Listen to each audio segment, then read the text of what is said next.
Today, we watched Charlie Kirk be gunned down, and we saw it in real time. Absolutely gruesome footage from multiple angles.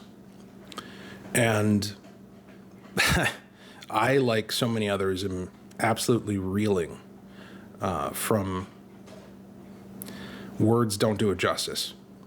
Tragedy, atrocity, murder, assassination, all apply.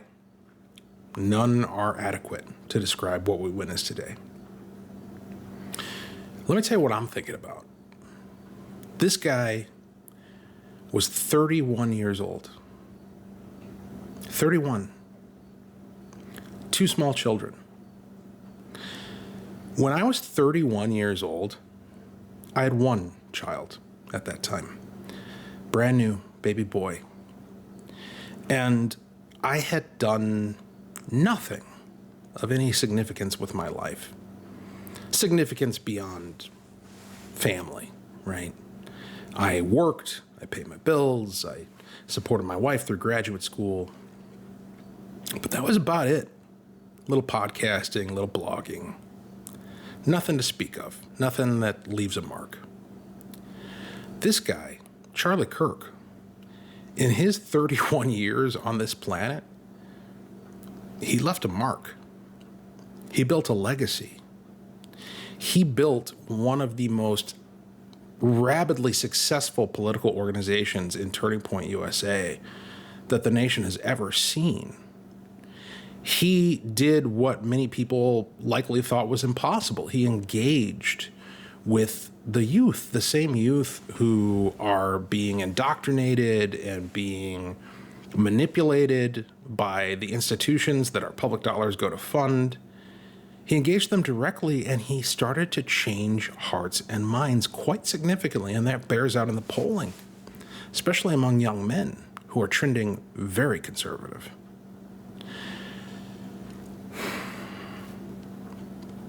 And he was murdered for it. Cut down. Now, typically, the way I do these things, the way I do these closing argument segments, is I'm usually much more structured and organized. But today is free-flowing. Today is random thoughts. And what I want to tell you is that we are experiencing history in this moment. This is an inflection point. Things are not going to be the same after today. And that is because of the life and the legacy of Charlie Kirk, what he accomplished during his time on this earth, and the fidelity and integrity or morality and virtue with which he accomplished it. He earned influence among his generation and generations coming up behind him, and all of them just witnessed his gruesome, horrific murder in real time from multiple angles. That is a formative experience.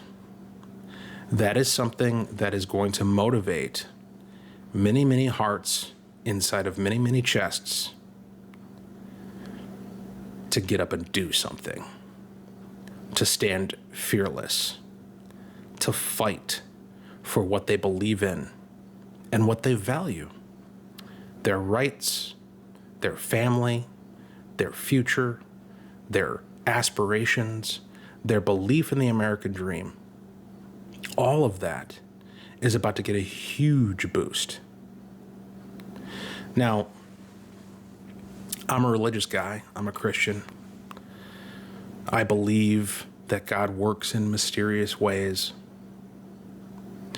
But I don't want to go so far as to assign some sort of providential intent or motive to what happened today, especially so close to it happening. That said, if we're going to try to look at the upside, if we're going to try to salvage this horror in order to move forward in a productive way, then the thing that I think that we need to recognize is that this generation, and it's several generations at this point that Charlie Kirk has had direct influence over. This generation of young Americans has just had the alarm go off. And when your alarm goes off, one thing is certain, and that's you know what time it is. You know what time it is, and you know what needs to be done. That's where we're at. And I have an abiding hope that in spite of this evil, Joseph told his brothers when they came to visit him in Egypt, you intended this for evil, but God meant it for good. The same very well may apply here. Evil was done today. Children were deprived of their father. A young wife was deprived of her husband. A nation was defined of one of its greatest contemporaries. Charlie Kirk was one of the smartest, most virtuous, most fierce, happy warriors that modernity has ever known. I mean, it really was quite amazing.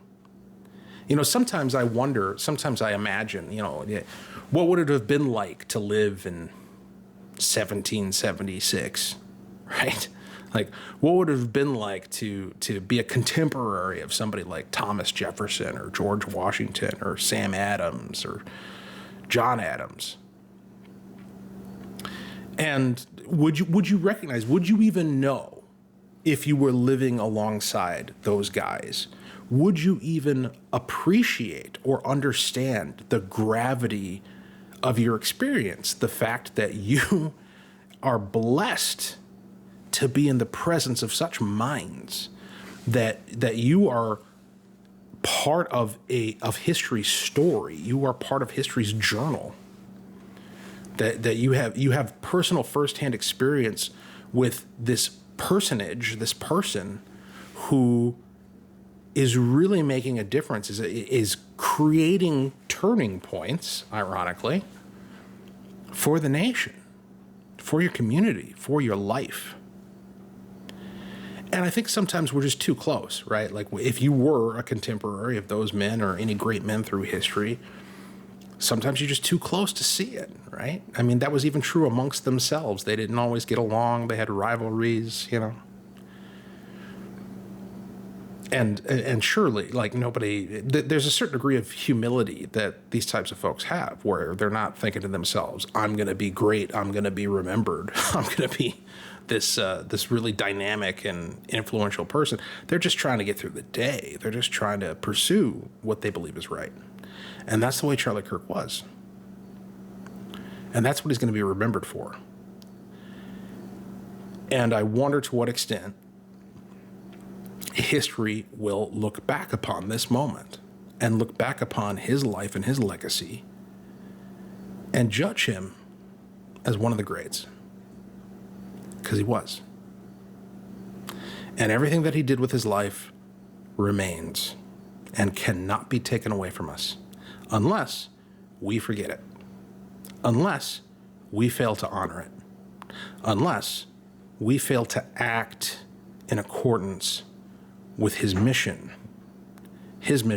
which was our mission, his mission, which was Christ's mission, to effect justice, to offer salvation, to extend grace, and to be a valiant defender of the innocent.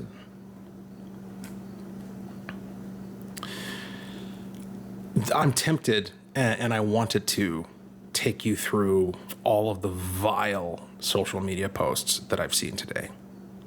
And maybe I'll do that later. Maybe after things cool off for a day or two, I'll go through the list, because there's quite a list of things that have been said and done in recent hours. It's only been hours since this happened. But suffice it to say, today should be a wake-up call. When I talk about the alarm going off, when I talk about knowing what time it is, what I mean is that it has become abundantly evident through this act and through the way in which it was presented to us in real time and the context in which it occurred, where Charlie Kirk himself noted months ago that there is a culture of assassination that is being intentionally fostered by the political left. You saw the reaction to Luigi Mangione, or however you pronounce it. Who cares? Who cares how his name is pronounced?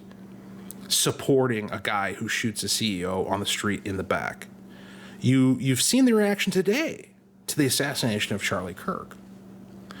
And what Charlie pointed out months ago was that you have people who have been polled saying, and this is 50+% of folks who are left of center were polled and said that they believed it was at least somewhat justifiable for Donald Trump to be killed.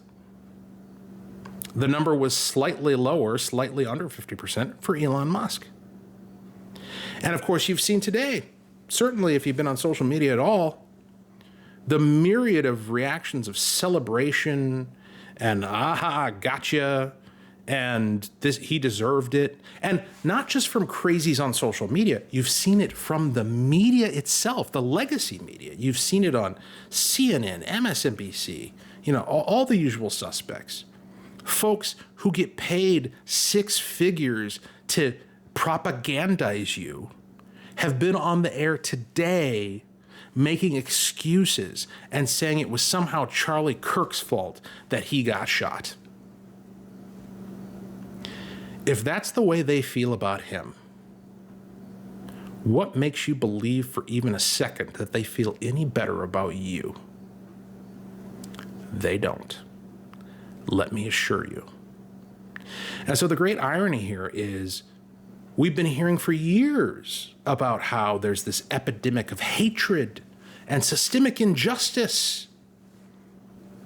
And something needs to be done, and that something is socialism. That's going to solve the problem. But the fact of the matter is, it is the very socialists making those fallacious claims who in fact harbor overwhelmingly, as a majority, hatred for the rest of us. And I don't know how else to describe it. I mean, set aside shooting a guy in the throat. Just look at what they prescribe in terms of policy. I said on Twitter today, I'm like, let's play the game of who said this? A mugger or a leftist? And the quote is, give me what you got or you're a dead man. Pretty tough to figure that one out, isn't it? Because in both cases, they're both saying that. They're both saying, give me what you have, give me what you've earned, give me what I want, or we're going to come get you. One of their most popular slogans, and you see it scrawled on signs at these left-wing protests, is by any means necessary. Does that sound like decorum to you? Does that sound like a movement that's driven by love and peace and inclusion? No. These are insurgents. These are radicals. And it's not a few. It's not. I mean, you've seen elected officials today, governors, congresspeople, people entrusted with public trust, make excuses and say Charlie Kirk somehow deserved this. Charlie Kirk brought this on himself. It is, on the left, it is a mainstream view that we on the right do not retain an unqualified right to life because of what we believe. That's what they're telling us. They're telling us that every single day, and they're increasingly acting upon it. How much is it going to take? How often does it have to happen before we take them at their word and accept that these are vile people who are willing to justify and commit violent acts in order to get what they demand? There is no moral equivocation between the two sides here, folks. None. I don't know how somebody can justify in their heart of hearts being on the political left in the year 2025. How do you dismiss the fact that a majority of your cohort is willing to some degree or another, justify murder for politics? I couldn't do that. And in fact, Republicans don't do that. That's the other great thing. You see all these efforts. Ryan Winkler, Minnesota has-been Democrat, came after me today trying to make some argument of moral equivocation, hearkening back to the political assassination of Melissa Hortman and her husband, which was a horrific, tragic event that was universally condemned by every Republican. You didn't see anybody in a position of public trust saying, oh, well, she brought this about herself. Well, she should have said things differently or done things differently, and then she maybe would have been safe. Nobody did that. Nobody. Not a single person who matters at all, who has any degree of influence, certainly nobody who's elected to public office, was making those arguments or in the media saying that. You didn't hear that on Fox News. You didn't hear that on Newsmax. You didn't hear that on the Daily Wire.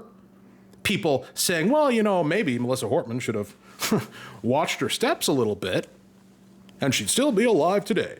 This is kind of what happens when you do X, Y, and Z.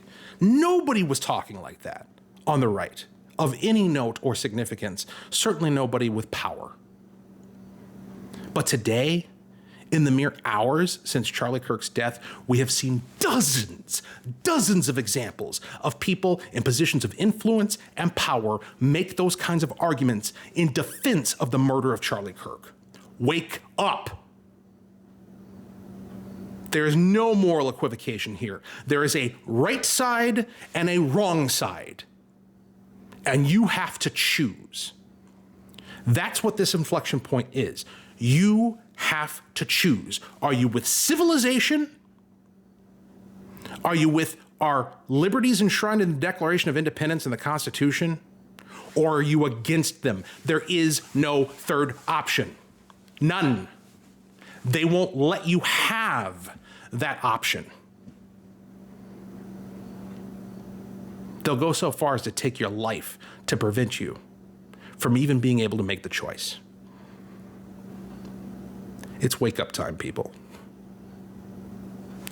And I have to clarify, of course, because all of this will be taken out of context because that's what they do. But I don't care because nobody's really paying attention to them anymore, number one. And number two, I have a bigger microphone and there's nothing they can say that I can't refute easily and without effort. But I do have to say this, just to qualify it, just to make sure it's on the record.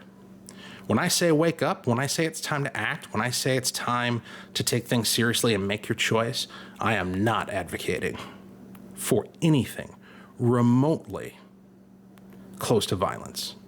Violence is not how we're going to get our way out of this. The way we're going to get out of this is through insisting upon the administration of justice through our institutions. That's the only way it's going to work. And in fact, that's the only choice that lies before us, because this is going to go down, this is going to resolve one of two ways. It's either going to resolve civilly through the mechanisms of civilization, or it's going to resolve uncivilly through anarchy and chaos. And we have not yet reached the point where that second option looks better than the first. And so let your resolve, let your righteous indignation, let your determination, let your awakening fuel your insistence upon your institutions doing what must be done to dismantle this evil. And let me be specific. Nobody wants to talk about this. I don't know why. I don't understand how we've gotten, and listen, I love Donald Trump, support the president, but I don't get how we're in September of the first year of his second term, and to my knowledge, nothing's been done about all of these left-wing organizations that we know are organizing criminal activity. We know that they're funneling money in illegal ways to campaigns. We know that they are paying for and providing material support and aiding and abetting street crime, organizing protests, and then conspiring to bail people out if and when they get caught, and then papering over all of it with this restorative justice nonsense that says nobody's ever responsible for anything that they do. They just need to get in a circle and talk about it, and everything will be fine. All of this is obvious, and our willingness to tolerate it, our willingness to concern ourselves with optics as opposed to our own personal safety and the safety of our friends, families, and neighbors has to end. We need to engage in a scorched earth, legal, civil campaign to dismantle and completely uproot this organized criminal activity on the left. These organizations need to be dismantled. Their funds need to be seized. Their leaders and ringleaders and financial accountants and everybody who has a finger in one of these pies needs to go to prison for decades. That is the only way we are going to break the back, metaphorically, of this vile movement that wants to see us dead. Anything less than that is not going to work. So again, it's time for choosing. What do you choose? Take care.